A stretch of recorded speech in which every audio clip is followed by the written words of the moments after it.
Bem, gente, vamos às dízimas periódicas simples e compostas. Parte 3 de 3.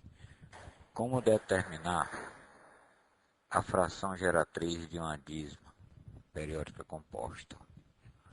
Vamos ao nosso primeiro método, o método usado mais no ensino fundamental. Vamos a um exemplo. Determinar a fração geratriz da dízima 0,1333333 infinitamente. Em primeiro lugar, você determina essa dízima de x. Podemos determiná-la de x com um detalhe. Para você fazer a primeira transformação, você vai em busca desse n. Que esse n é o número de algarismos do antiperíodo. No nosso caso, o antiperíodo é 1. Então, nós vamos usar 10 elevado a 1 vezes o x. Ou seja, gente, vamos tomar essa equação e multiplicá-la por 10. Ou seja, ficamos a 10 com 10x e 10 vezes a parte da dízima que dá isso aqui.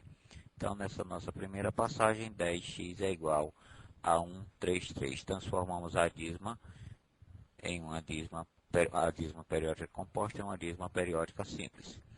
O segundo passo é praticamente o repeteco do primeiro, só que nós vamos ter que tomar essa dízima e multiplicá-la por 10 elevado ao m, onde esse expoente do 10 é o número de algarismos do período.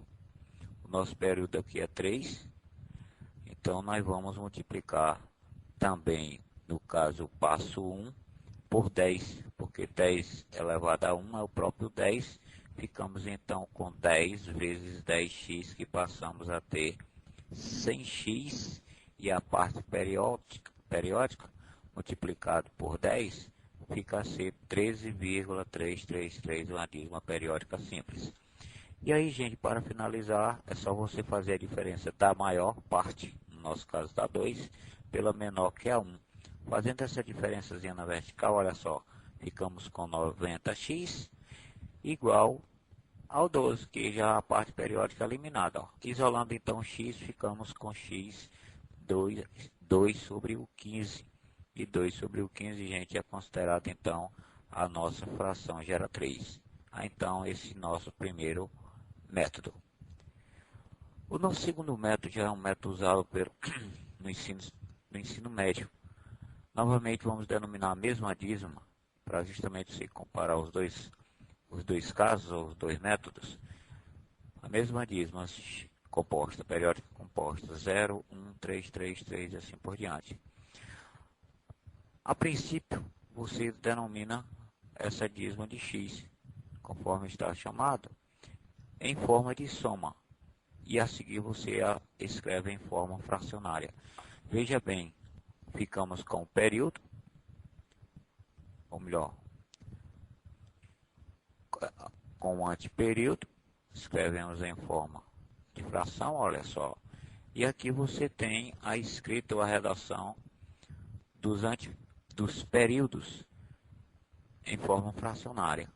Ou seja, gente, o nosso x fica a depender de 1/10, que eu repito, é o antiperíodo na condição fracionária, mais essa soma.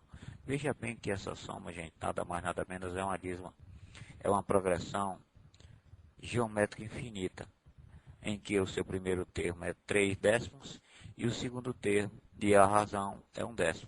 Então, para você chegar a determinar o valor dessa soma, você aplica a soma infinita da PG, que é essa formulazinha, onde o índice 1 é 3/10 e a razão é 1/10. Você fazendo uma arrumadazinha, olha só, você fica com essa soma valer 1 sobre o 30, o valor da soma. Para então você determinar o valor de x, olha só, o nosso x está a depender de 1/10 mais o Sn, ficamos então com o nosso x, que é nada mais nada menos a nossa dízima, a valer 2 sobre 15. Então, gente, é o nosso segundo método. Agora vamos ao método do MATLAB.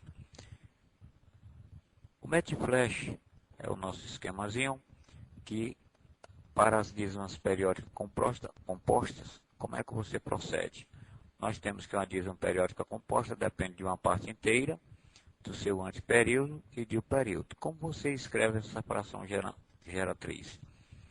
A princípio você faz uma junção da parte inteira, do ante e do período, os algarismos ou os números de cada parte. Faz a diferença a seguir com a parte inteira e o anteperíodo. Então, nosso numerador, a princípio, parte inteira, ante e período, em diferença apenas a parte inteira e ante.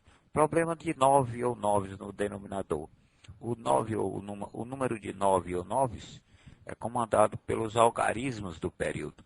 Se o período possuir um algarismo, você usa só o 9. Se o período possuir 2 algarismos, você passa a usar 2 noves. E assim por diante. E a questão dos zeros que você usa, também em denominador à direita, no caso aqui dos noves, é justamente comandado pelos algarismos do anteperíodo. Se o anteperíodo possuir um só algarismo, você usa um só zero. 2 algarismos para o anteperíodo, 2 zeros à direita do 9 ou dos noves. E assim por diante, gente. Vamos aqui a alguns exemplos. Por exemplo, o caso da dízima composta, periódica composta 0, 3, 2, 2, 2. Aqui nós temos mais duas maneiras de redação da dízima. Essa aqui fica até a melhor parte de você chegar à geratriz pelo método flash. Ou seja, temos aqui a parte inteira, ante e o período. Primeiro passo, você escreve um número com essas três. Ó. A seguir faz a diferença apenas na dependência da parte inteira, aglomerada ou junta ao anteperíodo. Problema do 9 ou dos noves do denominador. O número de noves é comandado pelo período. Se o período só possui um algarismo, você usa só um 9. Número de zeros à direita do 9 é comandado pelo número de algarismos do ante. Se o anteperíodo só tem um algarismo, você usa um só 9. Um só zero, desculpa. Então aqui fazendo a diferençazinha, você fica a depender, no caso da fração geratriz 29 por 90. Olha só o caso seguinte. No caso seguinte, nós temos aqui a dízima periódica composta, em que o período é 1, a parte inteira é 1, o anteperíodo é 8 e o período é 3. Parte inteira 1, anteperíodo 8, período 3. Formamos logo o IAP 183 menos o IA, inteira e ante. Sobre quantos 9? Período, só tem um algarismo.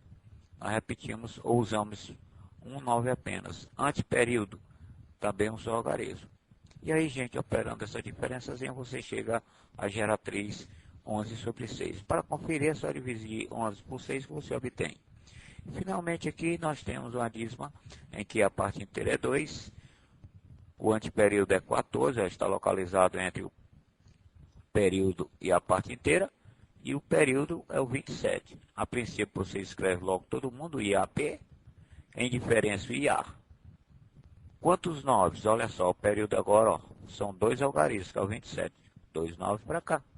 Anteperíodo, 2 zeros. 2 zeros para cá. Operando, gente, essa expressãozinha, chegamos com algumas simplificações, no caso aí por 9, nós chegamos a geratriz 2.357 sobre 1.100. Querendo verificar, é só fazer a divisão que você encontra o resultado. Agora eu vou deixar aqui alguns exercícios para os senhores. No caso, o nosso exercício compõe-se de periódica simples e periódica composta. Aqui então a nossa primeira parte. Vamos aqui para a segunda parte. Temos também aqui uma expressãozinha, ou duas expressõezinhas, envolvendo dízimas. E temos aqui também, gente, as respostas para vocês conferirem. No mais, gente, um abraço para os senhores. Temos aí, eu deixo aqui então o nosso site do nosso colégio. Façam uma visita. E aí, gente, no mais, até a próxima. Bons estudos para os senhores e até. Valeu, muito obrigado pela atenção dos senhores.